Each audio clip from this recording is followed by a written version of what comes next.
What up, fam? Welcome to Skill Tree, where we learn how to do, well, just about everything. Okay, on today's episode, we're gonna be making a thing that I've been wanting to make for a while now. It's actually one of the more like functional-ish things that I've made on this show. Meaning they're things that I can kind of wear out in public and still have that like awesome, almost armory feeling without getting a lot of like weird looks. I'll be frank with you, I don't really care about the weird looks. If it makes me happy, I do the thing. But this is just one of those things that I think looks great and is gonna be cool to just kind of wear out. And those are these refined looking gaiters. So I've also seen these called spats, but in looking it up, I think spats are actually just shorter, whereas in gaiters are longer. To be honest with you, I kind of prefer calling them spats because spat turns out to be short for spatterdash. Spatterdash, just a fun word to say. So what these basically do is they go over your shoe. Well, hold on, let me show you. Okay, not the most refined shoe for this, but so yeah, they go over your shoe like so, kind of like a makeshift boot almost. And their original purpose was like if you were a gentleman with stockings, they would stop like the mud from the street and the water from dirtying your stockings. And they've also been used for soldiers who find themselves going through like rough terrain or whatever to make sure that no liquid and stuff is getting into their shoes and no briars and branches or whatever have to bang on their legs. Seriously though, regardless of the functionality, I just like the look of it. This comes from my secret desire. I really want to make boots for some reason. I just have in my head that I really want to make boots, and this feels like a first step, if you will, to doing that. See what I did? Step. That's the kind of comedy you hit that sub button for. Probably why you clicked away, actually. And like, as I said before, I made these specifically so they wouldn't look out of place if I wore them with like my leather shoes or whatever. Long story short, these are made out of beautiful 100% 9-ounce leather and 6-ounce leather for the little uppers here. Perfectly functional, really comfortable actually. I wore them all day yesterday, kind of taking my dog on a walk to see how they felt. I think they are fun and sexy, and I'm gonna show you how to make them. So let's level up this skill.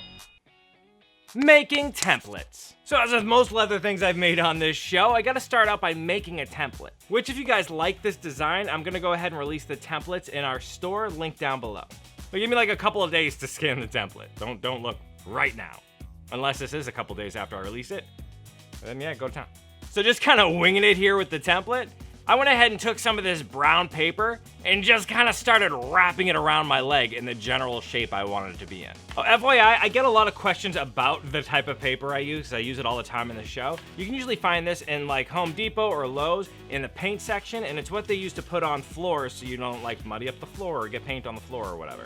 Comes in like a 4-foot roll, really cheap, really sturdy, and good for projects like this. Anyways, once I have it basically in the shape that I like, I reinforced it by wrapping the whole thing with masking tape. And even though it's kind of ugly here, it's pretty much my desired shape. So I just grabbed some scissors and carefully cut down the back, freeing my leg from its prison. And again, this leaves me with the general shape of how I want the gaiters to look when they're all done. Now because I wanted that back to be pretty straight, but also to overlap itself, I decided to make the cut just off of center. So to do this, first I retape up that seam, and then I fold my template in half and drew a line about 1/2 inch off of center. And then I just cut that with some scissors. Now I have a nice straight seam just off of center. So I know what you're thinking, yeah, but if you overlap them, that's not gonna fit, it's gonna be too tight at that point, right? No worries, we're gonna go ahead and add that difference back in there later on when we put this template into cardboard. For now though, we need to go ahead and cut out the little space where the instep is gonna go. To do this, I just lay the rest of it down flat so that instep section sticks up. Then I draw a clean line so that I can remove that with some scissors. This leaves me with this nice base template that'll be easy to follow. A nice template that I'd like to make last, so I go ahead and transfer that over to some cardboard. Just add a little bit of rigidity to the whole thing. So as I said before, I want to add a little bit of that space back so that this thing can overlap and still fit my leg in there. To that, I just added an extra inch onto that shorter side. This is going to give me plenty of space to account for the thickness of the leather and to judge where I need to place my buttonholes later on to get the kind of fit I want.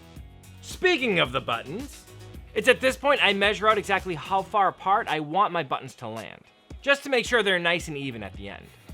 These little buttons here, by the way, I love. I'm going to cover them more later, but I love them so much. Okay, so it was at this point while I was playing with it a little bit off camera, I realized that this space here where the instep would sit, I didn't like how wide it was sitting on me. Like up here was great, but down here it was too far by my heel and I wanted it to be a little more forward. So I fixed this by cutting a second one and moving those 2 points just a bit closer. This is why it's really important to play with your templates as you go and make sure you like the fit, because whatever that template's gonna be, that's what the leather's gonna end up being. But at this point, we are done with our templates, so we can move on to prepping the leather. For this project, I used this beautiful 9-ounce leather I got from Tandy. Tandy, at this point, it's getting a little ridiculous. I'm just saying, I'm pushing your goods all day long. What's up? I decided to go with a 9-ounce because it's gonna be thicker and a lot more rugged, but you could just as easily get away with something thinner and a little bit more pliable. I then went ahead and used my template to transpose my marks onto the leather. I also used an awl just to make little marks where I wanted each one of those buttonholes to go. Using a sharp razor knife, I cut the whole thing out. Taking that cutout, I flipped it over so it was reverse onto the leather and used it as a template for the next one. This is because, and let me grab my shoe again, one side of your foot is gonna take up more material than the other side. So since I made this pattern on one leg, mirroring it was gonna make that extra material side be on the opposite side. Okay, so because I wanted to be able to test this out as I went, I decided to go ahead and put those buttons in temporarily. So let me introduce these little button studs to you if you haven't seen them before. These bad boys just consist of 2 parts, a threaded post and then like a knobbed top to form the button. I have never seen these before, but I think they look super slick. To put these in, I just punched holes big enough for the post to go through where I made my marks. Then I folded my leather in half and punched through those holes to mark where I needed the buttonholes to go. This way they end up lining up perfectly. Those marks I punched out with my largest hole punch setting here. That's because I tested out ahead of time and that ended up being the size that I needed. I'm not sure, they didn't come with like markings on their packaging what size hole to use, so just experiment depending on the size of button you have. That being said, you can't just make a hole and expect it to fit through because it's not going to want to. Like most other kind of buttonholes like you'd have on your pants or whatever, there needs to be a slit off to one side to allow that movement to let it in. I found the easiest way to do that is just by using this 1/2-inch chisel that I had laying around. I just positioned it where I wanted it and then tapped that bad boy through. It worked perfectly for making super clean cuts. This will allow that button to push through and then lock itself into place. To add those buttons on, all you have to do is push that post through on one side and then just screw the top into place. Now you can use the screwdriver in the back here to make sure it's really tight, but I just made them hand tight for the time being just so I can test everything out. And putting it on, I love how that looks. I don't know if it's just the light color of the leather at that point or how the buttons look, but it looked like those stockings that, fine gentlemen in Victorian era would wear. I was really digging it. I thought that was cool. Okay, so with that shape looking good, it was time to fill in this little instep here. To do that, I ended up using this 6-ounce leather, just because that would be a little bit more pliable and I didn't want it to dig into my instep while I was walking around. Now the making of this was not scientific at all. I just rolled that bad boy up and jammed it in there. Then I just kind of cajoled it over my shoe until it was in a position that I liked and used a pencil to mark where that sat. Leaving about 1 inch for forgiveness there, I cut the whole thing out with my razor knife. So because the way leather bends or sometimes doesn't like to bend, if I just left it in this shape, it would continue all the way up and dig into my shin. So to alleviate that and make it follow that change in contour, I simply put a slit in the top of that little triangle there. This allows it to bend and conform to the rest of the shape I'm going for. Alright, so for the last little bits of leather I wanted to cut, I decided to add a strap up here, and I needed this strap that would hold it on to like your boot or your shoe. And just a heads up, this strap up here, purely decorative. It's not really holding the thing together. I just wanted to break up this monolith of brown and add some more hardware here because I thought it would look cool. These little buckles here, by the way, I also got from Tandy Leather. Tandy, I'll just write all these mentions down, and then you can pay me for them later. But yeah, to make these straps, I just used my strap cutter and cut what I needed.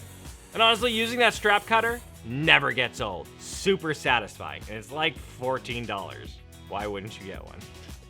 Okay, with all the bits and pieces made, I decided to pretty up all the edges, using my edge beveler to round everything off, and then following up with my slicker just to make sure everything's nice and smooth and sexy. Cool, with all the pieces prepped and looking nice, it's time to move on to putting it all together. So before actually putting all these pieces together, I wanted to dye them individually so that I didn't risk getting any like this black dye on the brown and risk having some spots that didn't get covered. The problem with that, I discovered, was all of my markings for where this should sit would disappear if I dyed the thing, right? So just to make sure everything was exactly where I wanted it to go, I decided to punch these holes where the rivets would go ahead of time. I found the best way to do this was just to position the top of that instep where I wanted it and then punch my hole through. Now I can use one of my rivets to pass through that hole and lightly tap on the top of it just to lock it in place. By doing that, I was able to position the bottom corners and drop holes in there as well. Now I can look at how it goes together and test it on myself. And this is kind of a nice thing I learned about these rapid rivets is you can just barely tap them on and then you're able to remove them after the fact. So you're not committing yourself to it, but you can still test things out. And once I had one side of it locked down, I was able to use it as a template and mark my holes for the other side, saving myself a little bit of time. Alright, so the coloring for these bad boys, super simple. Like I said, I decided to go for a brown for the body of the thing to match my leather shoes, and then black for the instep and the straps just to give it a little bit of an interesting accent color. And although this is one of the more simple dye jobs I've ever done, I was ecstatic with how evenly everything came out and just kind of how good it looked together. Alright, with that looking slick, I locked in my instep with the rivets. This made this nice little protrusion to sit on top of my foot exactly where I wanted it. I also installed all my little button posts at this time, using a screwdriver to lock them tightly into place. So I hemmed and hawed for like 2 hours on whether or not I wanted to stitch right here. So I kind of felt like if I stitched down here, it would look funny being the only stitches, so then I'd have to stitch all around it. And honestly, I didn't want it to look kind of messy. I wanted it to be really clean. But I also didn't want there to be a big open space right here for it to move around and for moisture and stuff to get in. My solution for this, of course, was some barge cement. This stuff is fantastic. All you have to do is spread it evenly on both sides that you want to stick together, and then leave it alone for like 15 minutes.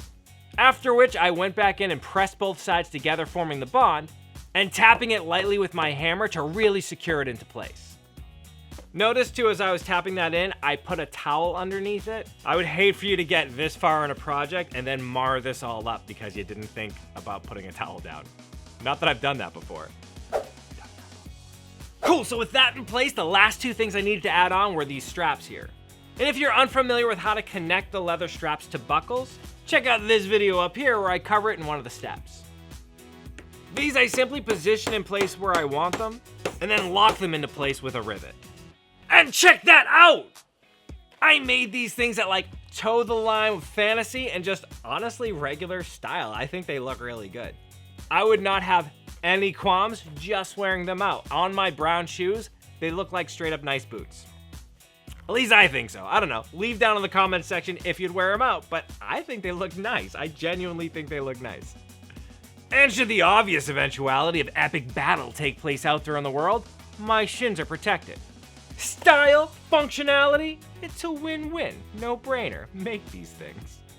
Alright, that's all I got. I hope you liked this episode. If you did, consider hitting that thumbs up button and subscribe so you know when I release new content. Also, special shout out to all my Patreons. You guys make this possible. Seriously, for like one-off little projects, buying a side of leather and some of the tools and stuff, not that bad. With the amount of projects I do here though, I couldn't do this without you, so I really do appreciate you. If you like what I do here and want to support, why don't you consider joining my Patreon by using the link down in the description below. Alright, and just a quick little shout out, I'm going to be taking the month of December off. Well, off. I'm still going to do the quick skills I do on Mondays, but these longer skills here, I'm going to kind of push out a month so that I can catch up for the new year.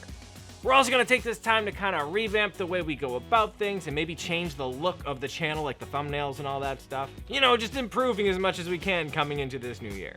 Plus, you all seem to be liking it. We're growing a lot faster now, and before it gets to that like really crazy tipping point, I'd like to make sure all of that is in a row, which is kind of a fun, cool problem to have, I think. And speaking of the future, if there's anything you'd like to see me cover in future episodes, why don't you leave it down in the comments section and I will add it to the list. Alright, I should get going. Now that I have these gentlemanly spats, I want to make a gentlemanly walking stick to go about with me in the world. You know, like a gentleman. In the meantime, keep leveling up, you.